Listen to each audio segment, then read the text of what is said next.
Emisor Podcasting. A modo de epígrafe, el estilo es la muerte. Encontrar la medida es encontrar la libertad de esa muerte. Una salida, un movimiento hacia adelante. Robert Kelly.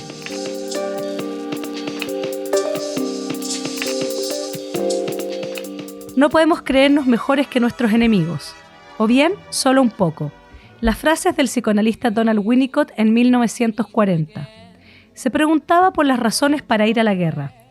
Los alemanes les hacían fácil la respuesta a los ingleses, pero solo por una parte, puesto que si los nazis decididamente se asumían malos, entonces eran honestos.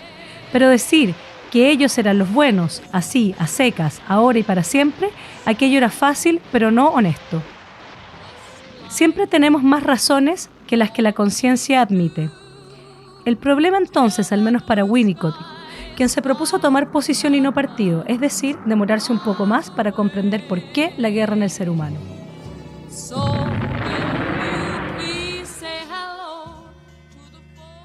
Tomar posición implica lidiar con algunos asuntos que la toma de partido, cuya rápida y exaltada identificación con su bando no requiere. Tomar posición significa precisamente no identificarse, no ser lo mismo que aquello que se aprueba o se rechaza, porque implica no solo pasar por lo menos un par de veces por el saber sobre el asunto, sino que también sospechar de que hay una parte que no se sabe, y aún más complejo, reconocer que hay cosas que no se quieren saber. El artículo de Winnicott sobre la guerra es inactual. Nos genera extrañeza que alguien del bando de los buenos escriba con suspicacia de las razones para ir a la guerra, en el momento de la guerra. Es inactual hoy no solo porque estemos enfermos de actualidad, sino porque tampoco contamos con el saludable límite que da la ignorancia. Que se pueda saber sobre algunas cosas o una parte de ellas de manera instantánea, hoy nos bloquea la sospecha de que no sabemos demasiado, de que hay unos ángulos de las cosas que de manera irreductible se nos escapan. De todas formas, no es seguro que alguna vez haya sido audible escuchar lo que no se quiere saber. Considerar lo inconsciente siempre es inactual, pero lo es más en tiempos de exacerbación de la locura. Por cierto, momentos en que precisamente más las personas creen saber. Dicen los historiadores, eso sí, que existió algo que se llamó la conciencia histórica en la modernidad. Pablo Aravena lo explica a propósito de la figura de Bolívar. Desde luego, no el que inventa la llamada posmodernidad que hace de la historia actualidad, esa que se llama la historia pop, que se consume como casi todo lo que se consume para reafirmar la actualidad y evitar al máximo la extrañeza. La conciencia histórica no es sino extrañeza, como una palabra impropia en el diván, como un sueño interpelante. ¿Qué es esto? ¿Qué me dice esto? Bolívar, explica Aravena, hace conciencia histórica cuando fracasa el plan de su revolución. Abandona la receta que aplica una ley general a lo particular y recalcula. Incluso piensa de modo anacrónico en su búsqueda. Piensa en Roma, piensa en lo que quedaba de los pueblos indígenas. Para pensar así, a lo menos se requieren dos cosas: comprender el progreso de modo no lineal y, en segundo lugar, la experiencia del fracaso debe significar padecer un pensamiento, obligarse a seguir pensando, pensar como algo situado con lo singular y contingente de lo que se juega en el momento. ¿Nuestra actualidad permite el fracaso en esos términos? Creo que no tanto. Muchas veces hoy se tienen pensamientos, no se padecen los pensamientos, y el fracaso termina siendo la culpa de otro. Todo el asunto es que incluso cuando la culpa sea de otro, como escribió Winnicott, no podemos sentirnos mejor que el enemigo, o bien solo un poco. De otro modo, terminamos inmunes a las preguntas.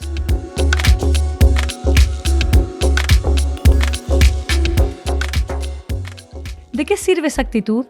Para comprender de qué estamos hechos. Sabemos que no podemos saber todo de nuestra naturaleza traicionera, pero tampoco es seguro que por saber algo cambiemos de conducta. Pero sí, creer que existe lo inconsciente al menos nos obliga a dar un paso sin arrogancia, cuando es un paso de verdad y no un abanderamiento simplón. Eso ya es harto.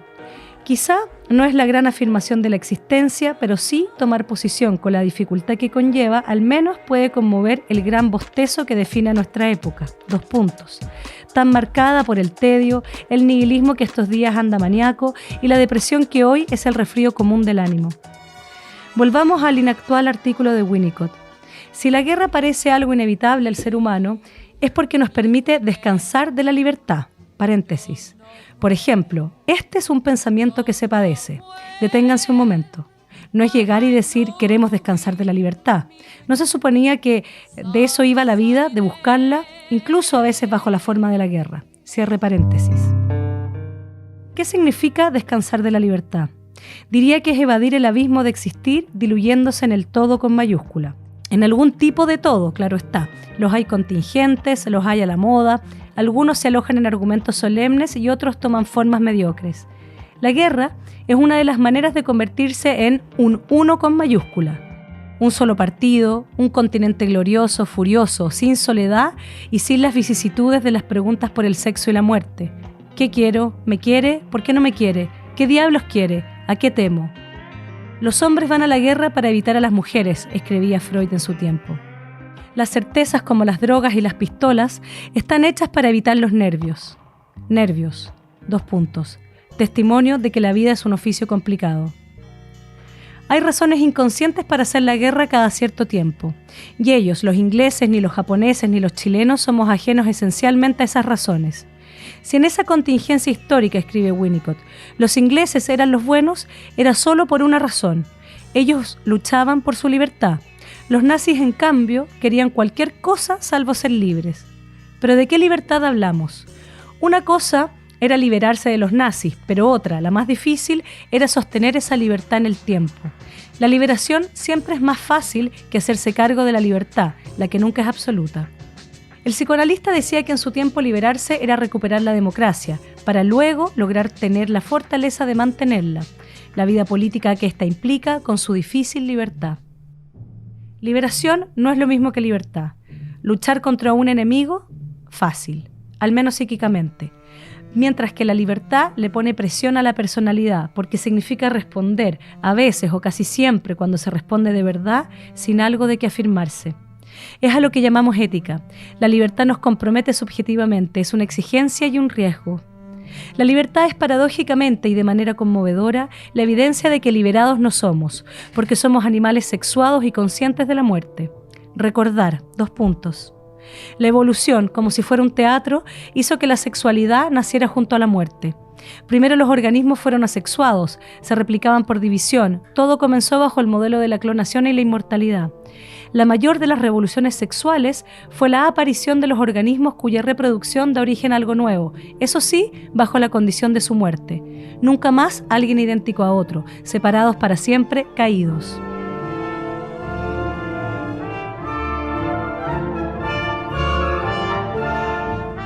La caída es la condición de nuestra libertad. Siempre estamos cayendo. Pasolini escribió: siempre me he caído de un caballo, siempre.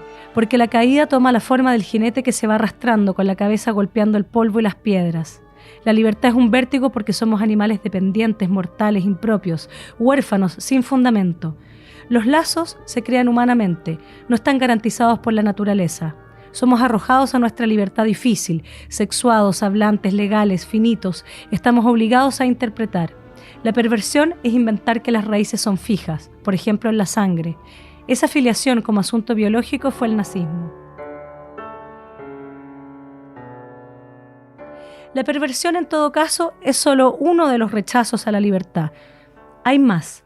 Buscamos ser uno con mayúscula de muchas formas, taparnos la cara, dormir de más, evitar la soledad del pensamiento, también buscar un líder, incluso la emancipación, muchas veces toma formas para nada libres.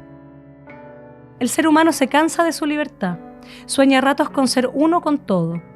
Algunos se vanaglorian de haber superado el sentimiento religioso, sin embargo, sueñan con ser un continuo con la naturaleza, quitarle a la naturaleza el estatuto de alteridad.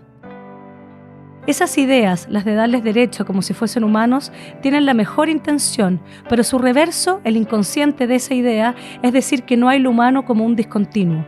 Eso existe desde siempre. No hay garantía de que los humanos sean tratados como tal. Son carne, y eso no tiene nada de utópico.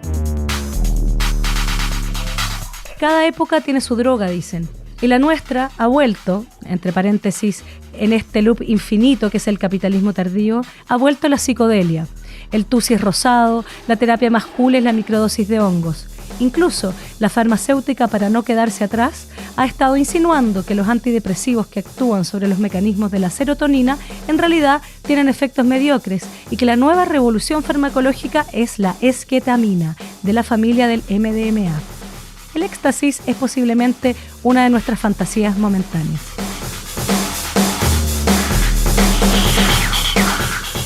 Hay más, desde luego. Hace un tiempo sabemos que hay gente importante, para ellos mismos, claro, que se congelan. Pero lo que yo no sabía es que algunos solo congelan su cabeza. No sé si porque es más barato o porque el proyecto del futuro es que seamos información, inmortales como los virus, como nuestros antepasados que no sabían del sexo ni la muerte. Ni el sexo ni la muerte están garantizados. Una última idea. Hay que ganar la guerra, escribió también Winnicott. Y hay que ganarla como un triunfo militar y no moral. ¿Inactual? Cuando los triunfos aspiran a ser morales, vanidosos, no es seguro que busquen ganar. Podría ser en parte lo que hicieron algunos constituyentes de la fallida nueva Constitución en Chile. Ganar para ser libres es generar algo más que una liberación entusiasta. Es generar las condiciones de posibilidad para la responsabilidad compartida que implica la difícil libertad. Tampoco se puede triunfar moralmente, citando otra vez al psicoanalista inglés, porque después de la guerra vendría otro tiempo, porque ninguna victoria es eterna. Tendrían que dialogar entonces los ingleses con alemanes que también querrían ser libres, para que, sin tapar el abismo del horror siempre posible, pudieran hacer algo nuevo. Todo esto por un tiempo, hasta nuevos conflictos, los necesarios, los inventados, los convenientes, de todo un poco. Por cierto, también cada vez que la libertad nos canse. Eso es lo que Winnicott invita a no olvidar.